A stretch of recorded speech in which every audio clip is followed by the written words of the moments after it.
요즘 이제 이스라엘이 아주 핫한 지역입니다. 큰 이슈예요. 예수님께서 마지막 날에 대한 일들을 몇 군데 말씀하셨는데 각 복음서마다 하나씩 있습니다. 그래서 지금 읽은 누가복음 21장, 마태복음의 24장, 그 다음에 마가복음의 13장 예수님께서 친히 말씀을 하셨어요. 그리고 이제 다른 이제 서신서에도 나와 있는데요. 특별히 이제 데살로니가 2장에 잘 나와 있고, 우리가 지난번에 보았던 디모데후서 후서, 특별히 그때는 사람들의 마음이 어떻게 변하는가 하는 것들, 마지막 때가 되면 어떻게 변하는가에 대해서 이제 나와 있다고 말씀을 드렸습니다. 예수님께서 이제 말씀하신 마태복음과 마가복음과 누가복음, 요한복음에 나와 있지 않은데요. 이 세 복음서에 이 비슷한 내용들이 나와 있습니다. 비슷해요. 비슷하고 약간씩. 그래서 이제 우리가 세 복음서를 종합해서 보고 서로 보완을 하다 보면은 이제 마지막 때 어떤 일들이 벌어지는가라는 것들을 우리가 조금은 좀 구체적으로 말씀하셨어요. 예수님께서 이때 말씀하시면서 뭐라고 말씀하시면 왜 이런 말씀을 미리 말씀하시냐면은 마지막 때 깨어 있으라는 거예요. 내가 이미 다 말하였다. 내가 지금 이미 다 말하였다는 거예요. 미리. 그러니까 이것을 그냥 듣고 흘려버리지 말라는 얘기입니다. 잘 기억을 하라는 거예요. 그래서 이러한 징조들이 나타나면, 이러한 일들이 벌어지면 이제 예수님이 다시 오실 때가 다가왔다라는 겁니다. 우리가 믿든 안 믿든지 간에 이 날은 옵니다. 예수님이 부활하시고 승천하시면서 말씀하셨죠. 내가 다시 오리라고 말씀하셨습니다. 다시 오리라. 그래서 우리가 믿든 안 믿든 세상이 어떻게 얘기하든지 간에 예수님은 다시 오십니다. 분명히 다시 오십니다. 그런데 특별히 우리가 이때를 기해서 이러한 얘기들이 많이 오가는 이유는 우리가 주변의 징조들을 보니까, 여러 상황들을 보니까 그러한 때가 다가온 것 같다라는 겁니다. 이러한 얘기가 오가는 것이 그렇게 오랜 얘기가 아니에요. 물론 초대교회 때도 예수님이 죽으시고 이제 부활하신 그 초대교회 때 우리가 서신서들 보면은 그때도 예수님의 재림에 대한 얘기를 했습니다. 그때도 그랬어요.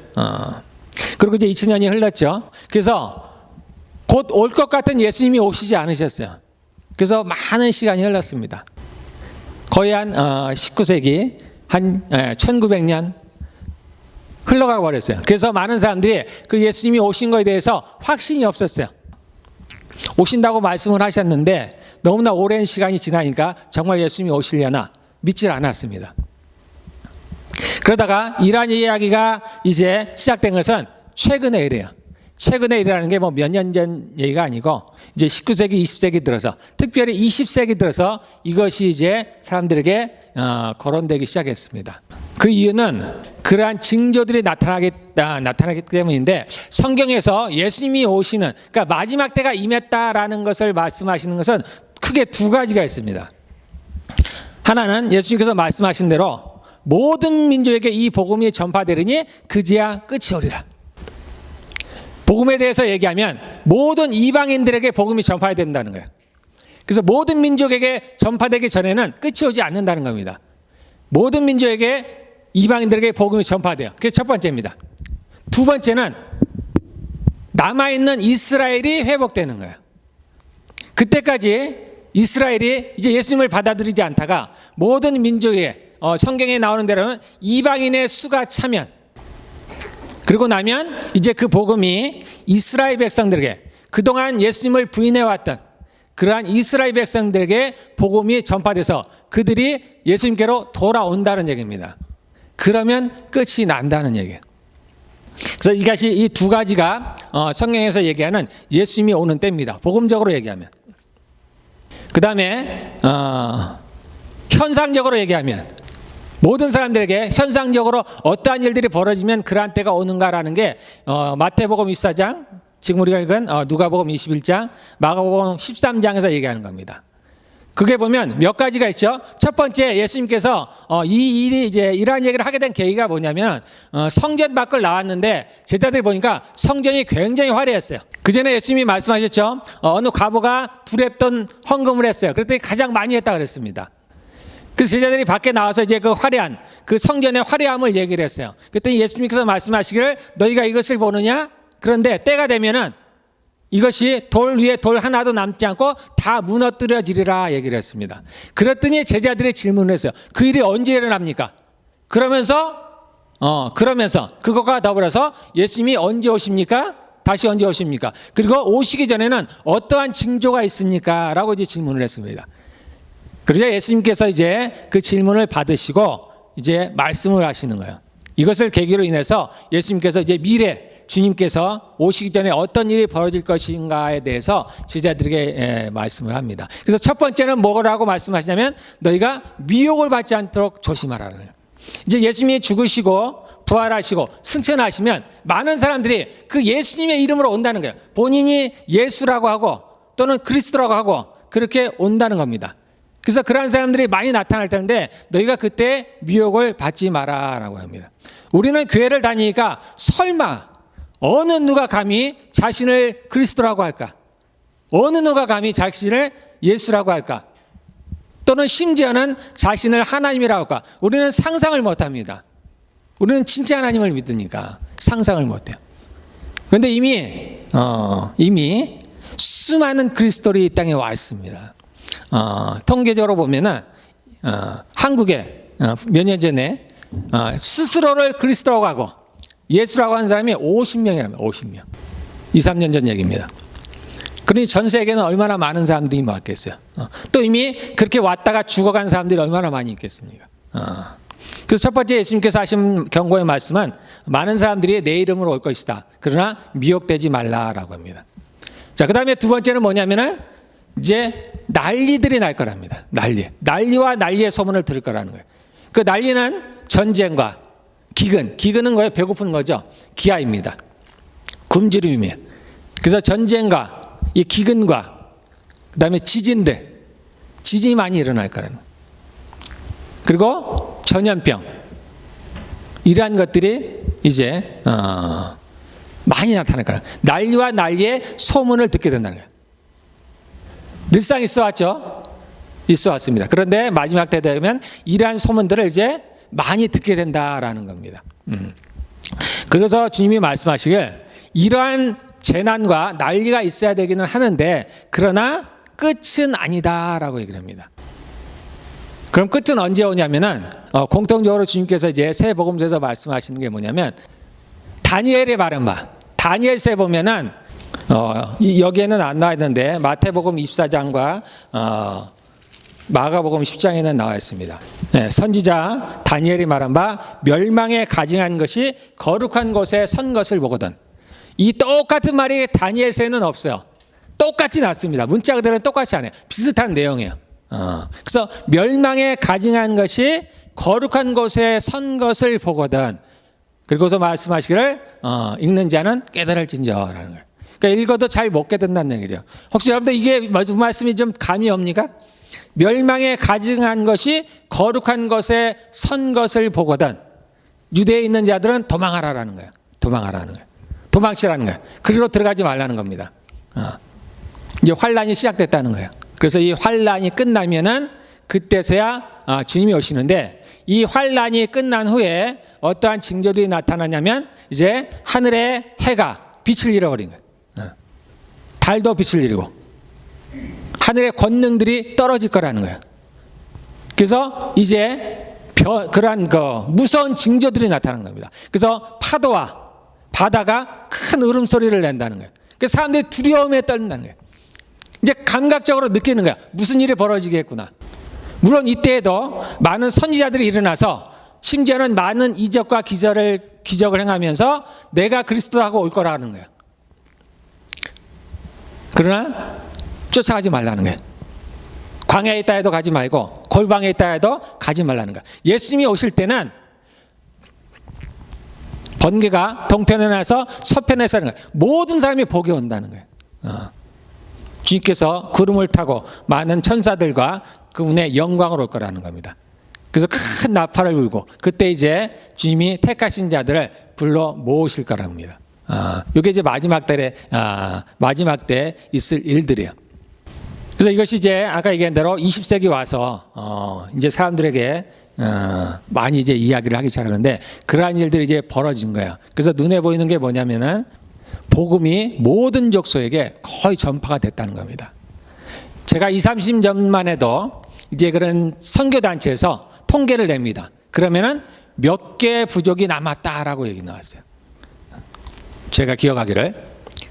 그런데 이제 그동안에 복음이 전파된 그러한 속도를 보니까 이제 그 몇 개 남은 그 부족들에게 전파되는데 몇십 년이 안 남은 거야. 10년은 심지어는 몇 년이 안 남은 겁니다. 그래서 이제 곧 예수님께서 오실 때가 됐다라고 얘기를 했습니다. 그런데 그 후에 보니까 실제로 보니까 이 부족들이 생각보다 많은 거야. 좀 더 깊숙이 이제 전도를 하고 들어가다 보니까 계산하지 못했던 많은 부족들이 있는 거야. 그래서 최근에 이제 통계를 보니까 더 늘어났어요. 어떤 한 날에 그러한 우리가 모르는 그러한 부족들이 몇 개가 있는 게 아니고 몇십 개가 있는 게 아니고 심지어 몇천 개가 있다는 거예요. 몇천 개. 그래서 그 부족들에게 다 복음이 전파될 걸 생각하니까 생각보다 그렇게 간단하지 않다. 그래서 이 복음이 모든 민족에 전파되어야 된다라는 그것만으로는 이게 온전치가 않은 거예요. 언제 오실지가 확실치가 않은 겁니다. 그런데 하나가 더 있어요. 그게 뭐냐면 이스라엘의 회복이에요. 이스라엘. 이게 눈에 보이는 겁니다. 그래서 이스라엘이 언제 그 나라를 회복했냐면 1948년도입니다. 정말 기적과 같은 일들이 벌어졌어요. 그 사람들은 그 이스라엘이 그 고토로 자신의 나라로 돌아온 것을 보고서 이제 그 종말의 시계가 마지막 때 그 시계가 돌고 있다 이렇게 얘기합니다. 그래서 얼마 나지 않았다. 그래서 우리가 시계로 따지면은 저기 10일 55분 정도에 가 있다 이렇게 얘기들을 많이 하는 거예요. 그래서 우리가 이스라엘을 보면은 이제 그날이 얼마 남지 않았다라는 것을 얘기를 합니다. 이스라엘이 1948년도에 돌아왔어요. 돌아왔기는 했는데 그래서 땅을 찾았죠. 완전히 찾지는 못했습니다. 그때 돌아오긴 했는데 일부분만 찾았어요. 일부분만. 그러다가 이제 지금 조금씩 이제 확장해 나가죠. 우리가 아는 대로 67년도에 전쟁이 또 일었어요. 6.1 전쟁이라는 전쟁이 있었습니다. 그때 이스라엘이 이제 예루살렘을 회복합니다. 예루살렘을 회복하긴 했는데 완전하진 않았어요. 그것도. 근데 정말 중요한 건 뭐냐면은 뭐가 하나가 있어야 되냐면은 마지막에 성전을 지어야 돼요. 성전. 이스라엘 사람들의 목표가 그거야. 마지막에 성전을 짓는 거야. 아까 우리가 처음에 본 거 멸망에 가증한 것이 거룩한 곳에 선 것을 보거든. 이게 그 얘기를 하는 거예요. 멸망에 가증한 것이 뭐야? 우상이죠. 우상이 어디에 서느냐? 거룩한 곳에 선다는 거예요. 그 성전에 선다는 얘기입니다. 그래서 사람들은 이제 멸망, 마지막 때가 오기 전에 이것이 이루어지는 거예요. 그래서 이스라엘이 마지막, 우리가 소위 얘기하는 제3성전입니다. 제일 첫 번째 성전은 솔로몬이 지은 거예요. 솔로몬이 지은 게 바벨론에 이제 망하면서 완전히 해파됐죠. 두 번째 성전은 뭐냐면 수룹바벨 성전입니다. 이스라엘 백성들이 이제 바벨론에서 돌아오죠. 돌아와서 수룹바벨이 성전을 조금 지었어요. 초라한 겁니다. 그게 제 성전이에요. 예수님 당시에는 그 수룹바벨 성전을 크게 이제 개축을 한 거예요. 보수한 겁니다. 그래서 46년을 거쳐서 이제 그것을 화려하게 만들었어요. 그래서 수룹바벨 성전, 헤롯 성전을 우리가 제2성전이라고 하는 겁니다. 예수님 다시의 성전은 그 성전이에요. 그런데 이것도 AD 70년에 우리가 아는 대로 로마군이 이스라엘을 쳐들어오면서 완전히 부서집니다. 그래서 예수님의 예언대로 돌 위에 돌 하나도 남지 않고 다 무너져 버린 거예요. 그리고 이제 이스라엘 백성들은 전 세계로 흩어지게 돼요. 그리고 성경의 예언대로 정말로 기적처럼 2000년이 흘러서 이스라엘 백성들이 자신의 나라로 다시 돌아오게 됩니다. 그게 이제 1948년도에. 그리고 이제 그들은 이제 마지막 제3성전을 지으려고 이제 지금 계획하고 있죠. 우리는 모르는데 물밑에서 엄청난 지금 노력들이 좀 이루어지고 있습니다. 그래서 이제 들리는 말로는 다 준비가 됐다라고 얘기를 합니다. 그래서 그 터가 이미 확보가 됐고 명령만 떨어지면 성전이 지어질 거라고 얘기했는데, 근데 한 가지 문제가 있죠. 여러분들이 다 아는 대로 그 성전은 아무데나 지어지면 안 되는 거예요. 그 성전산이라는 데가 있습니다. 솔로몬 성전이 지어진 때. 솔로몬 성전이 어디에다 지어졌냐면은 우리가 다윗이 범죄를 하고 밧세바의 아내를 취하고 범죄하잖아요. 그때 하나님께서 나단 선지자를 보내서 세 가지 징벌을 얘기하죠. 기근이 있을 것이냐, 아니면 대적에게 쫓겨나갈 것이냐, 아니면 3일 동안 전염병이 있을 것이냐. 너는 택하라 그랬습니다. 그때 이제 다윗이 3일 전염병을 택합니다. 그래서 3일 동안 전염병이 있었어요. 그래서 그거 끝난 후에 이제 칼을 든 천사가 어디에 있었어요? 그 아르논의 타작마당이라는 데가 있어요. 그 아르논의 타작망에 칼을 든 천사가 있었습니다. 선지자가 얘기를 거기 가서 하나님께 제단을 쌓고 제사를 드리라 했습니다. 그래서 다윗이 그 땅을 샀어요. 그래서 거기서 제단을 쌓고 제사를 지었습니다. 거기예요, 거기. 거기가 성전터입니다. 솔로몬이 그 자리에다 성전을 지었어요. 그리고 거슬러 올라가면 그 자리가 어떤 자리냐면은 아브라함이 자기 아들 이삭을 바친 모리아산입니다. 그것이. 그래서 이스라엘 사람들은 어디다 성전을 지어야 되느냐? 거기다 지어야 되는 거야. 거기다. 그런데 거기에 지금 뭐가 있냐? 이제 모스크가 있는 거죠. 무슬림 성전이 있는 겁니다. 템플이 있는 거예요. 그런데 그것을 없애버리고 무너뜨리고 제3성전, 이스라엘 사람들이 원하는 그 성전을 지으려고 하니까 이것은 작은 문제가 아니에요. 우리가 아는 대로 이스라엘은 기독교와 그 다음에 유대교와 이슬람 세 종교의 성지잖아요. 그래서 이슬람들이 굉장히 숫자가 많죠. 그래서 그 성전을 무너뜨린다는 것은 전쟁을 의미합니다. 그래서 그 성전을 무너뜨리면 이스라엘이 주변에 있는 이제 이슬람 국가들과 전쟁을 치러야 돼. 그래서 제3 세계 대전이 일어날 수가 있는 거예요. 그러니까 이스라엘이 그것까지는 감당을 못하는 겁니다. 그래서 지금도 그거를 못하고 있어요. 그런데 최근에 다른 얘기들이 이제 나오기 시작했습니다. 무슨 얘기냐면은 정확한 장소가 거기가 아니다라는 거예요. 그 이슬람 사원이 서 있는 그 모스크가 정확히 이스라엘 사람들이 찾고 있는 솔로몬 성전이 지어졌던 그 장소가 아니다. 연구를 해봤더니 조금 다른 장소다. 이제 그러한 얘기들이 오가고 있습니다. 그러면은 지을 수가 있게 되는 거예요. 현재는 그렇습니다. 어쨌든 우리가 이 이스라엘의 모습을 보면은 그 예수님이 다시 오실 때를 우리가 조금은 추측할 수가 있습니다. 이 예수님의 재림과 이스라엘은 굉장히 중요하죠. 예수님의 재림뿐만이 아니라 이 하나님의 나라와 이스라엘은 굉장히 중요합니다. 그래서 제가 이스라엘의 역사를 한번 잠깐 제가 여러분들에게 한번 이제 말씀을 드리려고 합니다. 저도 이번에 이제 공부하면서 알게 됐습니다. 이스라엘 땅을 팔레스타인이라 그러잖아요. 그럼 이제 팔레스타인이 누굴까? 이제 우리 아들이 물어봤는데 저는 그게 블레셋인 줄 알았어요. 왜냐하면 성경에 블레셋이라는 나라가 있어요. 다윗이 싸웠던 골리앗이 블레셋입니다. 사울이 전쟁했던 나라가 블레셋이에요. 그래서 블레셋과 이 팔레스타인 발음이 비슷해요. 근데 정확하게 일치하지 않습니다. 그래서 이 팔레스타인이라는 그 어원이 팔레스틴, 그러니까 블레셋에서 나온 것은 맞는데 그러나 이 팔레스타인이 블레셋 민족을 의미하는 건 아니다라고 얘기합니다. 블레셋은 그 이전에 이제 망한 민족, 사라져버린 민족이라는 거예요. 그러면 이제 팔레스타인이라는 게 뭔지 우리가 한번 이제 제가 한번 가보도록 하겠습니다. 자, 그러면 이스라엘이 언제 처음에 지어졌느냐? 기원전 한 2000여 년 전, 지금서부터 한 4천여 년 전에 하나님께서 아브라함이라는 한 사람을 택했습니다.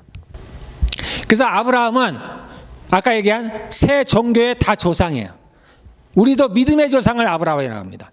유대 사람들도 자신들의 조상을 아브라함이라고 합니다. 이슬람도 자기네 조상을 아브라함이래요. 이슬람은 이스마엘이죠. 이스마엘의 아버지가 아브라함입니다. 아브라함이 두 아들이 있었어요. 하나는 이스마엘, 하나는 이삭. 이스마엘은 여종 하갈에게서 난 거예요. 이삭은 그 안에 사라에게서 났습니다. 그래서 이슬람은 이 이스마엘의 자손들이죠.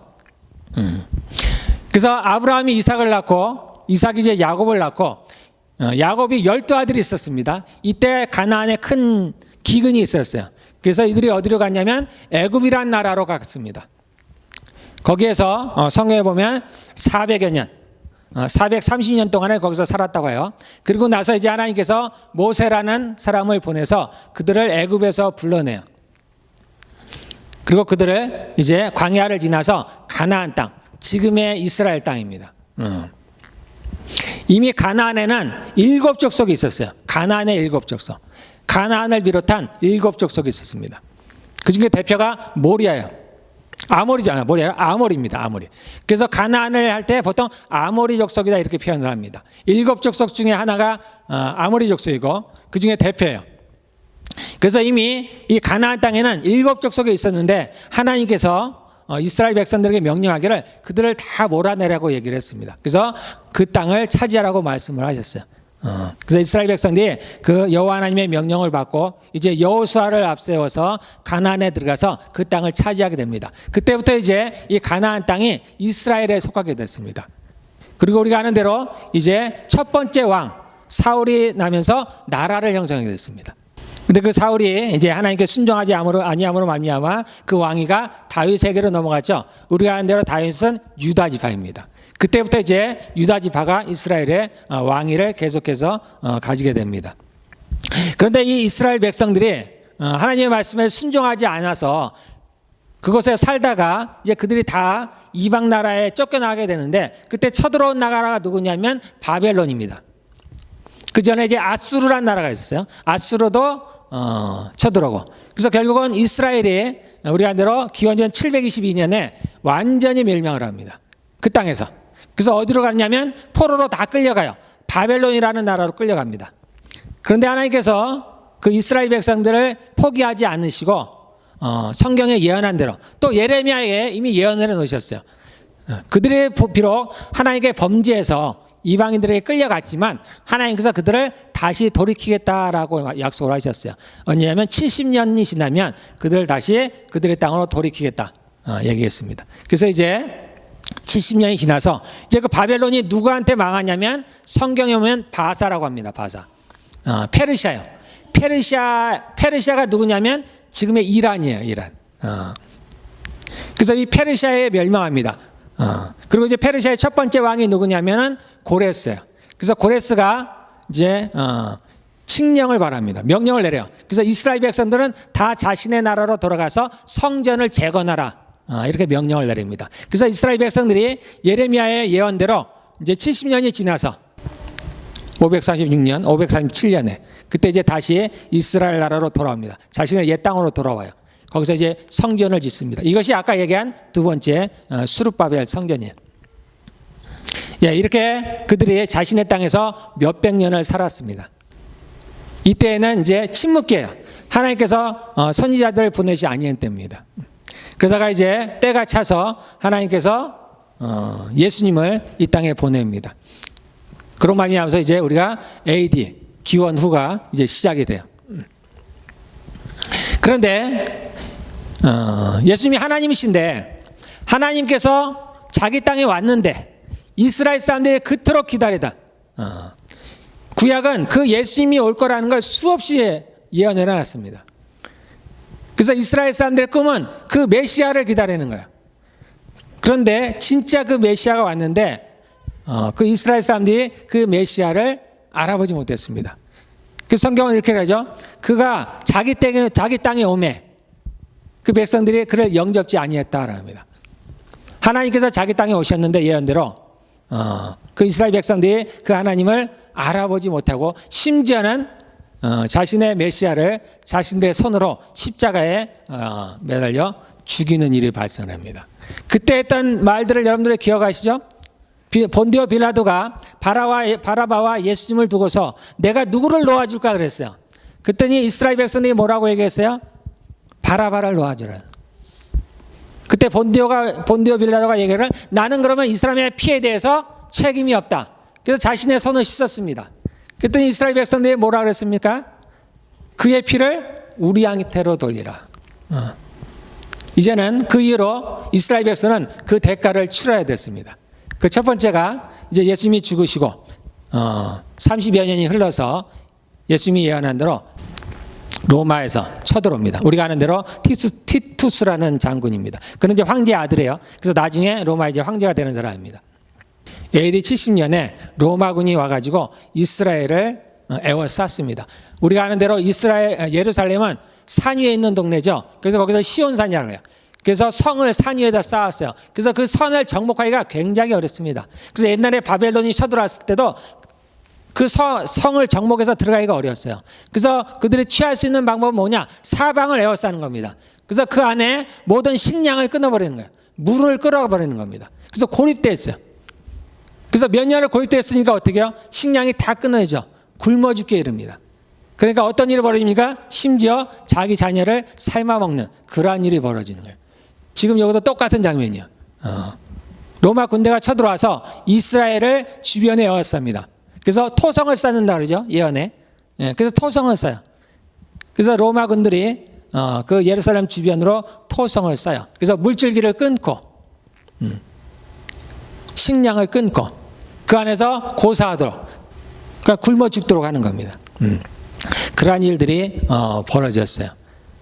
결국은 이스라엘이 그 예루살렘이 함락이 됐습니다. 그리고 그들이 들어가서 이 로마군들이 그 이스라엘 백성들을 굉장히 무참하게 죽였다고 합니다. 여기 나온 대로 아이벤 자들과 젖 먹이는 자들과, 그래서 임신부들의 배를 가르고 그 어린아이들을 빼앗아서 그 부모가 보는 앞에서 그 아이들을 메어쳐 죽이고 그런 엄청난 일이 벌어졌다고 합니다. 그런데 이 구절을 아는 사람들은 이런 일이 벌어질 때 예루살렘에 외워싸이는 것을 보거든 지금 주님이 뭐라고 말씀하셨어요? 그 성에 들어가지 말라 그랬어요. 들어가지 말라. 그래서 이 경고의 말씀을 들은 사람들은 그 성에 들어가지 않는 겁니다. 피해서 달하는 거예요. 이것을 개의치 않고 또는 모르는 사람들은 그 성에 들어가는 겁니다.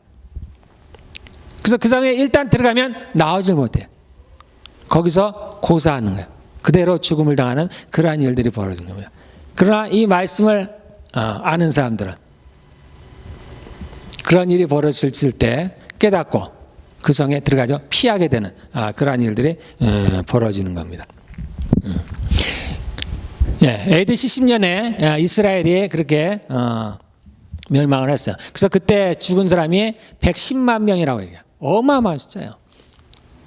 지금 이스라엘에 지금 이제 전쟁이 일어났는데 우리가 보면 어떻게 해요? 몇백 명 죽었다, 몇천 명 죽었다 얘기잖아요. 이때 110만 명이 죽었습니다. 그래서 수십만 명이 포로로 끌려갔어요. 한 70만 명이 포로로 끌려갔다 합니다. 역사적으로. 그렇지만은 완전히 모든 사람이 다 흩어져 버린 건 아니죠. 그래도 남아있는 사람은 남아있는 거예요. 수많은 사람이 죽고 포로로 끌려갔지만 그래도 완전히 이스라엘이 사라져버린 건 아니었어요. 이때는. 그러다가 또 한 번의 이제 전쟁이 일어납니다. 언제 일어나냐면 대략 이제 그대로 한 70여 년이 흘러서 135년에 똑같은 일에 이스라엘이 다시 한번 이제 반역을 줍니다. 반항을 하는 거예요. 그래서 이때 이제 로마 군대가 다시 한번 쳐들어옵니다. 똑같은 일이 벌어져요. 근데 이때는 이제 로마에서 더 심하게 합니다. 왜냐하면 이스라엘 사람들이 종교적인 이유로 말미암아서 그들은 그 로마의 속국이 되기를 원치 않아요. 로마는 황제를 숭배하는 나라입니다. 그러다 보니까 유대인들이 거기에 속국이 될 수가 없어요. 그걸 받아들일 수가 없는 거예요. 그러니까 자꾸 반항을 일으키는 거예요. 그래서 로마에서 로마 군대가 쳐들어와서 아예 예루살렘에 있는 모든 사람들 다 내쫓아 버렸습니다. 그리고 예루살렘에 들어오는 걸 금지해 버렸어요. 유대인이 예루살렘에 들어오는 걸 금지해 버렸습니다. 그 예루살렘에 들어오는 사람들은 모두 다 사형에 처해 버렸어요. 그리고 그 이스라엘 백성들은 이제 그들이 들어서 사방으로 흩어지기 시작합니다. 그때가 이제 이스라엘 백성들이 완전히 이제 전 세계로 흩어져가는 그러한 때입니다. 이 팔레스타인이라는 게 여기서 이제 나오는 거예요. 그 지역을 이제 팔레스타인이라고 합니다. 지역을. 그래서 이때 아예 예루살렘이나 이스라엘 그러한 지명조차도 없애버리고 이제 로마에서는 이 지역을 팔레스타인이라고 명명을 해요. 그래서 그 지역이 지금까지 이제 팔레스타인이라는 이름으로 이제 명명이 되고 그곳에 사는 사람들을 팔레스타인인이다 이렇게 얘기를 합니다. 그래서 우리가 혹시 생각하기를 이 팔레스타인 사람들은 그래서 많은 사람이 생각합니다. 아랍 사람들일 것이다 라고 얘기를 하는 거예요. 근데 실제로는 그렇지 않습니다. 우리가 정확하게 그 유전자를 뽑아서 우리가 대조해 볼 수는 없지만 그렇게 로마에서 이스라엘 사람들을 포로로 데려가고 이방으로 흩어졌지만 그래도 남아있는 사람들이 있습니다. 모든 사람이 간 건 아니죠. 그래서 거기에는 유대인도 있고 종교적으로 따르면은 이제 아직은 이슬람이 발생하기 전이죠. 그리스도인도 있습니다. 그 후에 또 여러 가지 이유로 유대인들도 다시 돌아오는 사람도 있었고, 그리고 이제 다시 그 이슬람이라는 이제 그 종교가 생기면서 나중에 그 이슬람에서 그 이스라엘을 점령을 하게 됩니다. 그래서 이스라엘은 특별히 어느 나라다 이렇게 얘기한 적이 없어요. 한 나라에 속한 적이 없습니다. 여러 사람들이 모여 살았어요. 그래서 이슬람들과 유대인들과 기독교인들이 함께 모여 살았습니다. 그런데 이제 이슬람이 그 이스라엘을 점령하면서 개종해버린 거예요. 사람들을 이슬람으로 개종해버린 거예요. 그래서 언어도 아랍어로 바뀌고, 그래서 시간이 흐르면서 거의 대부분의 많은 사람들이 이슬람이라는 종교를 갖게 되고 언어도 아랍어를 쓰게 된 겁니다. 그러다 보니까 이제 거기가 주로 아랍 사람이다 이렇게 생각을 하지만은 혈통적으로 보면은 그렇지 않답니다. 그래서 이것은 종교적으로 나눈 겁니다. 혈통적으로 나눴다기보다는 종교적으로 나눈 거예요. 그래서 지금 팔레스타인이라고 하는 사람들이 다 아랍 사람들이 아니에요. 그 중에는 혹자는 얘기하기를 아마 정말 DNA를 한번 체크해 보면 유대인들이 훨씬 많을 거다라고 얘기를 합니다. 그래서 지금 우리가 팔레스타인이나 이스라엘 유대인을 나누는 것은 혈통이 아니에요. 종교입니다. 종교. 그들이 무엇을 믿느냐는 거예요. 유대교를 믿는 사람들은 유대인이고 이슬람을 믿는 사람들은 아랍 사람인 거예요. 그래서 우리가 지금 이스라엘과 이 팔레스타인이 지금 전쟁을 하고 있는데 꼭 혈통적으로 나눠진 건 아니다라는 거예요. 종교적으로 이렇게 나눠졌다는 거예요. 어쨌든 그래서 이 팔레스타인이라는 이름의 유래는 그렇게 시작이 됐다라는 거. 옛날 블레셋의 이름을 따서 그렇게 된 것이 아니고 이때 기원후 135년에 로마에서 그 땅을 아예 팔레스타인이라고 지역 이름을 그렇게 했습니다. 그래서 그곳에 사는 사람들을 지금까지도 팔레스타인이다 이렇게 명명을 하고 있습니다. 어쨌든 성경에 나온 대로 예언한 대로 이스라엘 사람들은 이제 사방으로 다 쫓겨나게 돼요. 그리고 우리가 아는 대로 그 모든 나라에서 순환을 겪게 됩니다. 많은 순환을 겪게 돼요. 특히 유럽에서 이제 많은 순환을 겪은 이야기들이 있는데 왜 그러냐면 유럽 사람들은 이 유대인들을 어떻게 생각을 하냐면 그들은 이제 그들의 예수님을 믿으니까 예수님이 구세주죠. 자신의 구세주를 십자가에 죽인 사람들. 그래서 마귀의 자식이라고 얘기하는 거예요. 유대인들을 마귀의 자식들이라고 얘기하는 거예요. 그들은 메시아를 죽인 사람들이다. 그래서 이 유대인들은 사방으로 흩어졌지만 오히려 굉장히 핍박을 많이 받습니다. 우리가 아는 대로 11세기에 이제 십자군 전쟁이라고 했죠. 그때 이제 카톨릭 사람들이 이제 그 이스라엘, 지금의 이스라엘에서를 해방시키기 위해서 십자군 전쟁을 일으킵니다. 그때 그들이 와서 이제 기존에 있는 이제 이슬람 나라들을 쳐부수고 기독교 나라를 세우는데 이때 오히려 유대인들을 많이 죽였다 그래요. 그들도 우리가 아는 대로 이 유대인들은 굉장히 핍박을 받습니다. 그 뒤에 있었던 우리가 아는 대로 유럽의 이제 흑사병이 유럽을 휩쓸고 지나갈 때 그것을 일으킨 게 유대인이라는 소문을 일으켜서 유대인들 많이 학살하기도 하고 가장 큰 게 최근에 일어났던 가장 큰 학살이 무엇이냐면 세계 2차 대전 때 있었던 우리가 아는 대로 홀로코스트죠. 홀로코스트입니다. 독일이 이제 2차 대전을 일으키면서 그 나치들이 그 유대인들을 많이 잡아 죽였는데 그때 그 우리가 아는 대로 아우슈비츠라는 수용소에다 유대인들을 잡아다가 거기서 매일같이 수천 명, 수만 명씩을 그런 가스실에서 죽인 것. 그것을 이제 홀로코스트라고 합니다. 그때 죽인 인원이 600만 명이라고 알려져 있어요. 600만 명. 어마어마한 숫자가 가지고 있습니다. 지금도 상상할 수 없는 숫자입니다. 그 당시에 유대인들이 대략 숫자가 얼마냐면 한 1000만 정도였다고 해요. 그러니까 60%가 거기서 죽어버린 거예요. 그렇게 이제 순환을 겪었습니다. 그들의 죄로 말미암아서 그런 이제 고난을 받게 됐어요. 그러다가 이제 정말 사라질 것 같은 유대 나라가 사라질 것 같았는데, 그래도 그 후에 사람들이 더 놀란 게 유대인의 숫자가 불어난다는 거예요. 계속 불어난다는 거예요. 그렇게 이제 핍박을 받다 보니까 이 유대인들이 살 길을 찾아야 되잖아요. 그러다가 이제 19세기 말에 유대인들 사이에서 무슨 일이 벌어지냐면 시온주의라는 게 벌어요. 여러분들 시온주의라는 말 요즘 많이 듣죠? 시온주의라는 말. 그 얘기가 뭐냐면 그 흩어졌던 유대 사람들이 자신의 옛날 나라 고토, 그 이스라엘 땅으로, 가나안 땅으로 다시 돌아가자, 그런 얘기입니다. 그래서 누군가 이제 그걸 시작을 했습니다. 영국에 있는 누군가가 그걸 시작했어요. 1894년에. 그러다 보니까 이제 유대 많은 지식인들이 거기에 동참을 하기 시작했습니다. 그래서 그러한 운동들이 벌어지기 시작했어요.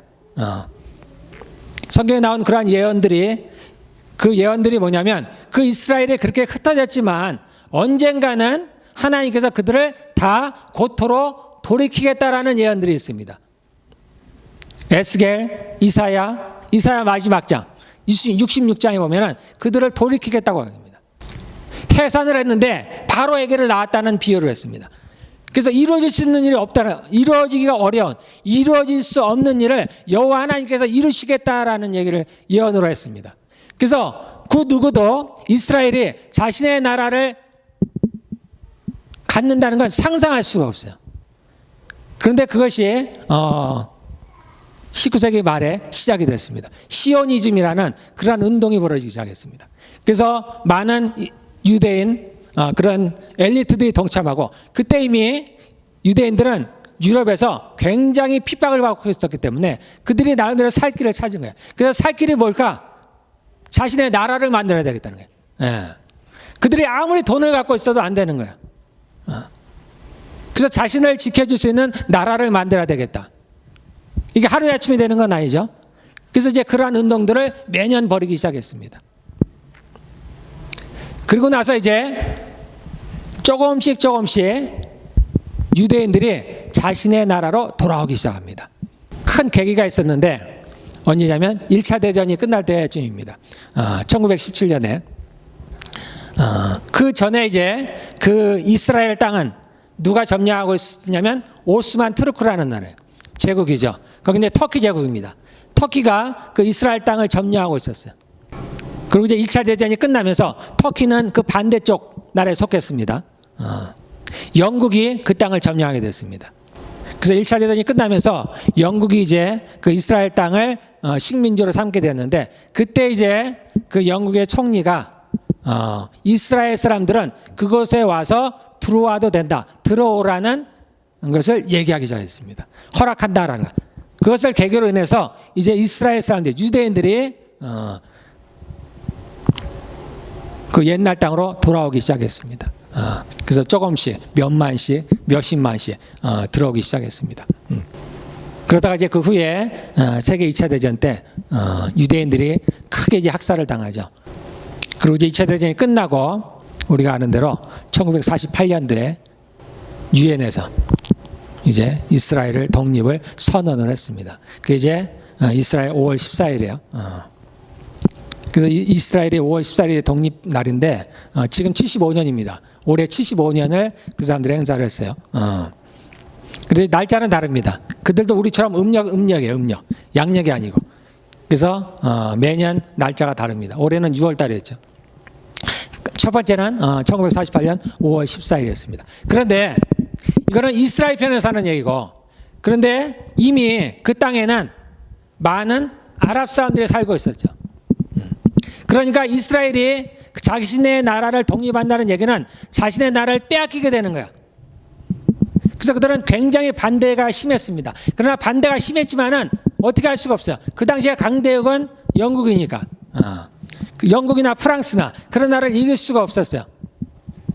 그래서 그들이 기회를 받습니다. 그래서 이스라엘이 독립하는 그날, 독립을 하면 이제 영국이 거기서 떠나게 되죠. 그러면 그 후에 이스라엘을 쳐서 점령해서 그들을 다 몰아내려고 그들의 계획을 세웠습니다. 그래서 1948년 5월 14일에 독립을 선언하고 독립을 했는데 그 5월 15일에 전쟁이 일어납니다. 전쟁이 일어나요. 중동 전쟁이 일어나는 거예요. 그런데 그래서 주변에 5개 나라가 연합을 해서 그 이스라엘을 쳤습니다. 당시에 이스라엘 인구가 한 80만 정도예요. 그리고 바로 독립을 했으니까 뭐 군사든 뭐든 제대로 갖춰져 있지 않았겠죠. 그래서 모든 사람이 보기를 금세 이스라엘 멸망할 거라고 생각했습니다. 그 아랍도 마찬가지였죠. 자기들이 금세 그 이스라엘을 물리칠 거라고 생각했어요. 그래서 전쟁을 벌였는데 생각지 않은 일이 벌어졌습니다. 이스라엘이 이겼어요. 그 전쟁을 이겼습니다. 그래서 유엔에서 준 땅보다 더 많은 땅을 빼앗게 됐습니다. 그거로 인해서. 그리고 이제 50년대 중반쯤에 전쟁이 한 번 있었고 그 이제 중동 2차 전쟁이라고 합니다. 그리고 우리가 아는 대로 이제 1967년도에 3차 전쟁이 일어나요. 우리가 그 유명한 6.1 전쟁이에요. 그때도 이제 연합군들과 이제 이스라엘이 전쟁했는데 6일 동안에 이스라엘이 다 초토화시켜 버렸습니다. 그래서 그걸 6.1 전쟁이래요. 그래서 이집트까지 시나이 반도까지 주변의 나라를 다 초토화하고 다 빼앗아 버렸어요. 1948년도에 유엔에서 이스라엘을 독립시켰지만은 그 이스라엘 전체 나라를 준 건 아니에요. 왜냐하면 거기에는 아직도 수많은 나라들이 있어요. 팔레스타인들이 있습니다. 그러니까 다 주진 않았어요. 그러니까 유대인들이 살만한 공간을 어느 정도 줬습니다. 그런데 그 전쟁을 통해서 이스라엘의 주변의 나라를 빼앗게 됐어요. 그때 팔레스타인들이 그 안에 살았던 난민이 생겨버렸습니다. 그때 70만 명 정도가 난민이 생겼어요. 그게 이제 지금의 이제 난민들이에요. 이스라엘을 그 몰아내려고 전쟁을 했다가 오히려 그들이 지고 난민이 생겨버렸습니다. 그리고 이제 1967년도에 그 6.1 전쟁을 통해서 이스라엘이 그 예루살렘을 확보하게 됩니다. 전체를 확보한 건 아니에요. 일부를 확보하게 됩니다. 그렇지만은 아까도 얘기했지만 그 예루살렘은 굉장히 핫한 지역이에요. 함부로 누구든 거기를 자기 소유로 할 수가 없는 땅이었어요. 그래서 얼마 전까지만 해도 이스라엘의 수도는 우리가 아는 대로 예루살렘이 아니에요. 예루살렘은 누구도 수도로 할 수가 없는 거예요. 누구도 자기네 소유라고 내세울 수가 없는 땅이었어요. 그래서 이스라엘의 수도는 텔아비브라는 데예요. 그래서 모든 대사관들은 다 거기 가 있어요. 그런데 이제 최근에 이스라엘이 그 예루살렘에 자신의 수도로 맡게 됩니다. 우리가 아는 대로 미국에 이제 트럼프가 그 일을 했어요.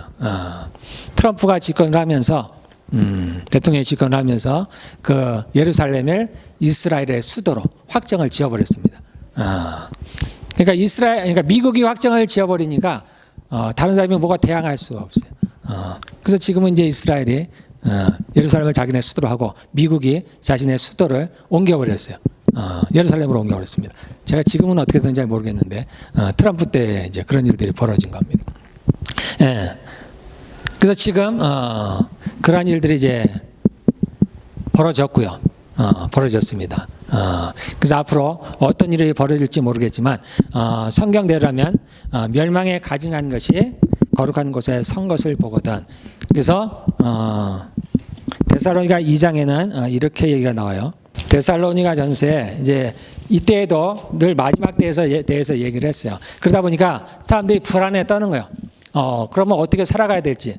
지금 저의 얘기를 듣는 여러분들 중에서도 그럴지 모릅니다. 그럼 내가 이 땅을 어떻게 살아가야 될까? 내가 하는 것이 하찮아 보이고 이것이 의미 없어 버리고 그런 생각이 들 수도 있는데 예전에도 그랬어요. 그래서 이런 문제가 생기니까 바울이 다시 한번 편지를 썼습니다. 그게 데살로니가 후서예요. 그래서 여기는 그 내용이에요. 그래서 데살로니가 후서 2장에 보면은 제가 한번 읽어드릴게요. 형제들아, 우리가 너희에게 구하는 것은 우리 주 예수 그리스도의 강림하신가, 재림을 말하는 거예요. 강림하신가, 우리가 그 앞에 모임에 관하여 영으로나 또는 말로나 또는 우리에게서 받았다 하는 편지로나 주의 날이 이르렀다고 해서 쉽게 마음이 흔들리거나 두려워하거나 하지 말아야 한다는 것이다. 지금 우리에게 하시는 말씀과 같습니다. 이런 얘기를 들렸다고 해서 두려워하거나 마음이 흔들리지 말아야 된다는 거예요. 왜 그러느냐? 3절에 누가 어떻게 하여도, 누가 무슨 말을 하여도, 어떤 일이 벌어져도 너희가 미혹되지 말라. 먼저 배교하는 일이 있고, 마지막에 오기 위해서는 이러한 일이 벌어져야 된다는 거예요. 그래서 첫 번째 뭐예요? 배교하는 일. 적 그리스도가 나타나기 전에 배교하는 일이 있다는 겁니다. 그래서 요즘 우리가 몇 년 전부터 종교 통합에 대한 얘기를 많이 하죠. 그래서 혹자는 이것을 얘기합니다. 먼저 배교하는 일이 있고, 저 불법의 사람, 소위 우리가 얘기하는 적 그리스도입니다. 저 불법의 사람, 곧 멸망의 아들이 나타나기 전에는 그날이 이르지 아니하리라. 그는 대적하는 자라. 신이라고 불리는 모든 것과, 이 땅에 신이라고 불리는 많은 것들이 있죠. 많은 우상들이 있습니다. 신이라고 불리는 모든 것과 숭배함을 받는 것에 대항하여 그 위에 자기를 높이고 자신을 그 위에 최고로 높인다는 겁니다. 심지어 하나님의 성전에 앉아 자기를 하나님이라고 내세우느니라.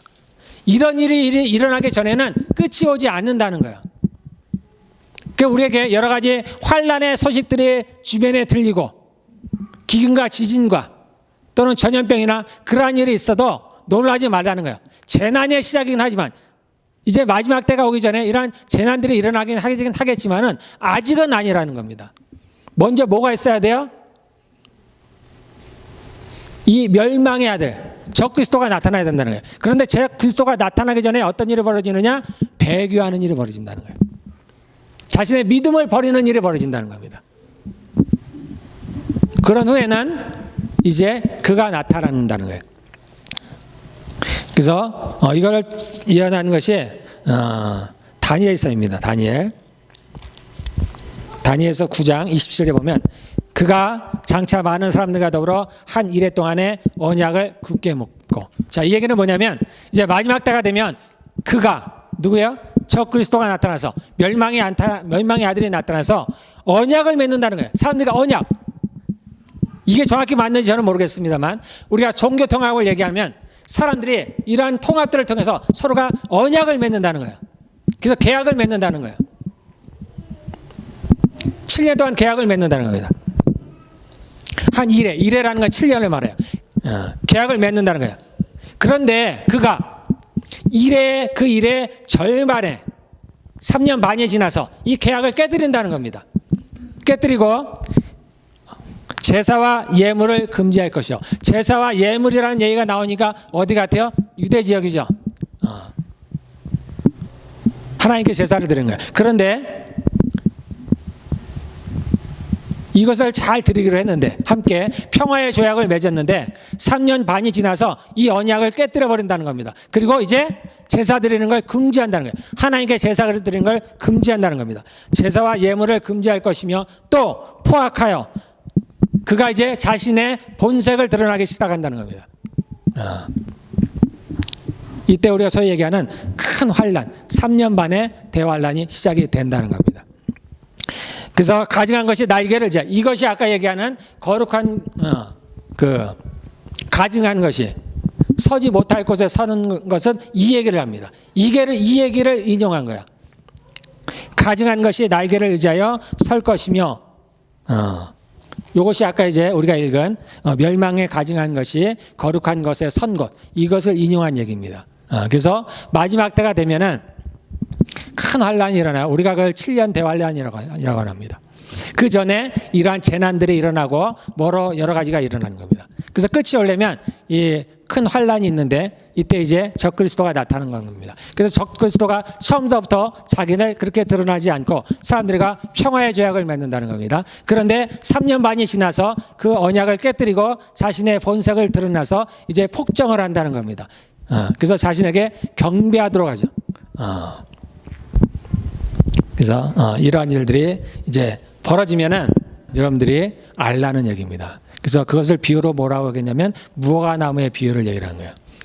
그래서 가지가 연하해지고 싹이 나면은 여름이 가까운 줄 알듯이 이러한 일들이 벌어지면은 이제 내가 속히 올 때가 됐다. 이제 얼마 남지 않았다는 것을 알으라는 겁니다. 이러한 이야기들을 예수님께서 하신 이유가 뭐냐면은 21장, 자, 요거 읽고 마치겠습니다. 34절, 조심하라는 얘기입니다. 깨어있으라는 얘기. 마지막 때를 비유할 때 노아의 때와 소돔과 고모라 때를 얘기합니다. 그러면서 뭐라고 얘기하냐면 그때 사람들이 다 먹고 마시고 시집가고 장가갔다 했다는 거예요. 그냥 똑같이 일상을 살았다는 겁니다. 하늘에서 비가 내려서 그들이 멸망할 때까지 똑같은 일상을 살아갔다는 거예요. 이 예수님이 다시 오시는 때도 그렇다는 얘기입니다.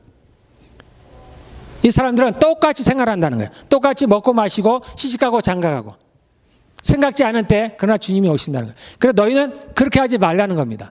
그래서 세상에는 예수님이 도적같이 옵니다. 모르게 와요.